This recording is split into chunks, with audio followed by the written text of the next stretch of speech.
সরকার যেমন গণমাধ্যমকে খেয়াল খুশি মতো নিয়ন্ত্রণ করতে পারবে না, মালিক তেমনি সাংবাদিকদেরকে ব্যবহার করতে পারবে না, সাংবাদিকের কলম তেমনি ব্ল্যাকমেলিং এর জন্য কেউ ব্যবহার করতে পারবে না।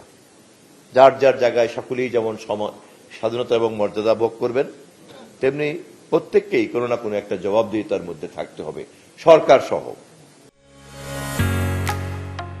ঢালাইয়ের সেরা প্রিমিয়ার সিমেন্ট এবং এই যে জবাবদিহিতার সংস্কৃতিকে নিশ্চিত করে একটা প্রাতিষ্ঠানিক কাঠামো তৈরি করতে পারা, এটাই কিন্তু হচ্ছে এই মুহূর্তে তথ্য মন্ত্রণালয়ের অগ্রাধিকার।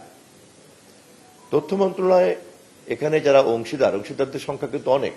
মনে করেন দেশে অনেকগুলি পত্রিকা লাইসেন্স প্রাপ্ত, অনেকগুলি টেলিভিশন লাইসেন্স প্রাপ্ত, এতগুলি সাংবাদিক এখানে কাজ করে, তাদের চাকরির নিরাপত্তা দেয়া, তারপরে বিজ্ঞাপন বন্টন, তারপরে ক্রোড়পত্র বন্টন, তারপরে সাংবাদিকদেরকে কোনো উপকার করতে চাইলে পরে যে কে সাংবাদিক আর কে সাংবাদিক না, কার আগে পাওয়া উচিত কার আগে পাওয়া উচিত না, এটা একটা ডাটাবেস থাকতে হবে অ্যাকসেপ্টেবল।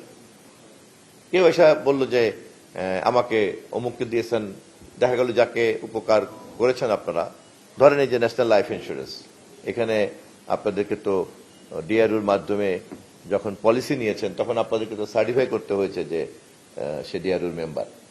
তো এরকম কোনো না কোনো কর্তৃপক্ষ তো থাকতে হবে। তারপরে আবার উনি এখন চেক পলিসি অনুযায়ী চেক হস্তান্তর করছেন, তার মানে ন্যাশনাল লাইফ ইন্স্যুরেন্স কোম্পানি অন্যান্য কোম্পানির চেয়ে অনেক বেশি আস্থাবান এবং অনেকেই তার প্রতি আস্থা বাড়বে। কিন্তু উনি যদি এই কাজটা না করতেন তাহলে ইডরাকে কিন্তু এখানে হস্তক্ষেপ করতে হতো, তাই না?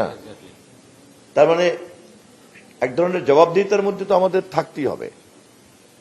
তা আমি আপনাদেরকে অনুরোধ করব, বরং এই জবাবদিহিতার ব্যবস্থাই কিন্তু আমাদের সকলকে দায়িত্বশীল করে ফেলে। ন্যাশনাল লাইফ ইন্স্যুরেন্স কোম্পানি আজকে যে এই চেকটা হস্তান্তর করলেন, এটা নিশ্চয়ই তাদের সৎ ব্যবসা বাণিজ্যের নীতি, কিন্তু একই সঙ্গে যদি উনি না করতেন, না করলে কিন্তু তাকে আইনের মুখোমুখি হওয়া লাগতো। দেশে সেই আইন আছে এবং এই যে আইন অনুযায়ী সেবাগুলি বন্টন করা হয়, প্রদান করা হয় এবং এটাকে যে বাধ্যবাধকতার মধ্যে রাখা হয়, এর জন্য যে প্রতিষ্ঠানগুলি কাজ করে, সেই প্রতিষ্ঠানগুলি গড়ে তোলাই কিন্তু হচ্ছে একটি গণতান্ত্রিক সৎ রাজনৈতিক সরকারের কাজ। গণতন্ত্র তো কেবলমাত্র ভোটের দিনের কাজ না। দুই ভোটের মাঝখানে জনগণের প্রত্যাশা পূরণ করার জন্য সরকার, রাষ্ট্রসহ সকল প্রতিষ্ঠানকে একটা বাধ্যবাধকতার মধ্যে রাখা, জনগণের চাহিদার মধ্যে যাতে সে থাকতে বাধ্য হয়, সেই ধরনের প্রতিষ্ঠানগুলিকে গড়ে তোলাই হচ্ছে কিন্তু একটি গণতান্ত্রিক সরকারের প্রধান কাজ।